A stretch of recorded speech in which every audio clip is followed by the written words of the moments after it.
Are you getting interviews but no job offers? You're in the right place. In this video, I'm going to explain the reasoning of why employers could be rejecting you and what to do to ensure that you land that offer.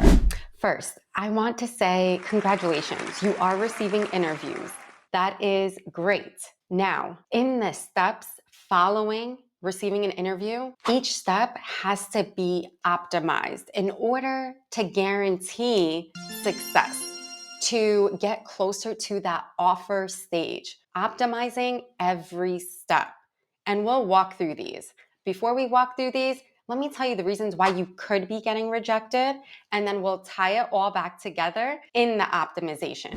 One of the main reasons why you may not be receiving an offer is because the employer already extended an offer to someone else and they might not have notified you. Unfortunately, sometimes that happens. The employer is not notifying anyone that this role has now been filled, and so leaving you in the dark. Some organizations are great at providing feedback, and some are just not.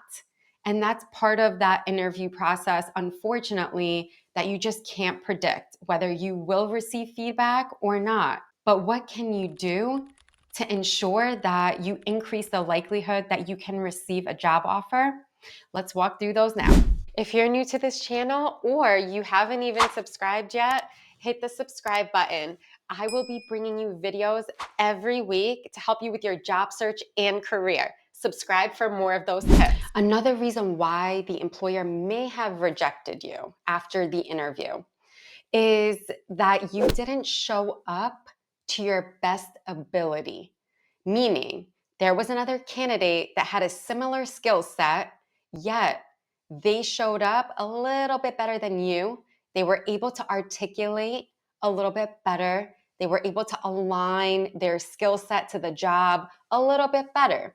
So, interview preparation, whoever is the best at preparing is going to have the highest likelihood of receiving an offer. If you're tired of getting rejected by employers and ready to land that great opportunity faster and more efficiently, I've put together a free guide on how to land your next opportunity faster and not waste time and work on the best strategies. Comment guide below and I'll send you a direct link to grab it. As a recruiter and former hiring director, I can tell you the interview preparation that you do weighs a lot on whether the company feels confident that you are the best fit for the role. It's super, super important to prepare very timely and efficiently for your interview. You want to feel like you're bringing your best self forward and not underestimating the preparation. It's super critical that you take the time to prepare and you use the best tactics and leverage the best strategies. If you need some interview preparation advice, check out my playlist. I have quite a few videos that you can leverage to be successful. Another reason why you may not be receiving a job offer and the employer is rejecting you could be, unfortunately, because the company decided that they no longer want to hire for this position. This is super unfortunate when it happens. It's actually happened to me when I was a job seeker. I was interviewing, things went really well, and they were supposed to get back to me with good news, and it never happened. And I kept asking the recruiter, what is going on? Everything went so well.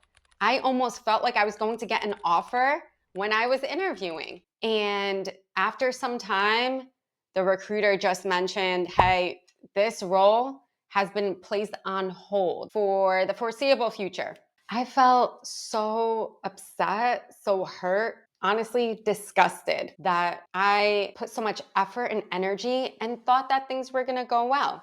And this is exactly why I tell all of my mentees, do not stop your job search until you have fully secured the job offer. This has happened too many times to people. And to be fair, let's keep the job search going and not stopping, even if you feel that things went so well. Let's get everything on paper before we stop our job search and put ourselves in a bad position. That is the advice I tell all of my mentees that go through my job search optimization program. I do not want them to be in a bad position. I want them to be more empowered and make sure that they have options and not just rely on one company that might be disrespectful in the process. Another reason is that they want to interview more candidates and keep interviewing for months and months and months and string you along. That is not the position you want to be in. You want to be, again, in the position to be empowered to make the best decision for your career. You want the ball in your court versus having it in one employer's court. So in order for you to avoid being in this never-ending interview process, you need to still be open to other discussions and do not wait around. That is one of my best tips for you, is to not wait around, even if you felt so excited, so maybe passionate about the role, and you are feeling like you will still get that job. That's great. Stay positive on that role, but keep your job search open. Continue the discussions with others, because that is when you will feel more of in a great place where even if this doesn't work out, this may work out. So stay in the position of power until you have everything in writing to give you that confidence that this company is very serious about you, would love to hire you. But until then, do not stop those discussions. Do not stop your job search. Do not rely on that one company that could change their minds, could pause the role, and may select someone else. Keep those discussions going. I'll tell you a quick story. Before I became a career success coach and before I started helping so many job seekers, I was in your position. And I went through a situation where I was interviewing for a role I was super excited about. I met everyone, they were great. I felt like the culture aligned, I felt like my skill set aligned, and I did a great job. Yet they still wanted to interview people. And I was like, okay, I definitely can understand that. But when a month went by and they still did not make a decision, I knew I was in a bad situation. I had put all of my eggs in one basket, thinking that things are going to work in my favor, in which you can't control what decision they make. But what you can control is continuing your job search. And the funny thing is, this recruiter I worked with was not the best. He was not very compassionate, had no empathy, and said, why would you interview for other jobs? You most likely will get this opportunity. And he was setting me up for failure. And I may have listened to him just a little bit because I was feeling positive. But this is exactly why I tell you, do not rely on one company. Do not rely when you receive positive feedback.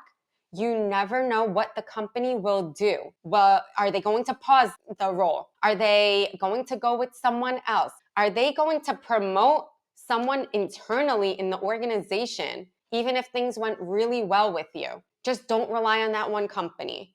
And if you're getting that bad advice from a recruiter, from anyone that you know, to just wait around, do not wait around. You get rejected, that's fine. But waiting around for an offer will set you up for failure. Continue those discussions. Thanks for sticking around till the end. If you're tired of getting rejected by employers and ready to land that great opportunity faster and more efficiently, I've put together a free guide on how to land your next opportunity faster and not waste time and work on the best strategies. Comment guide below and I'll send you a direct link to grab it.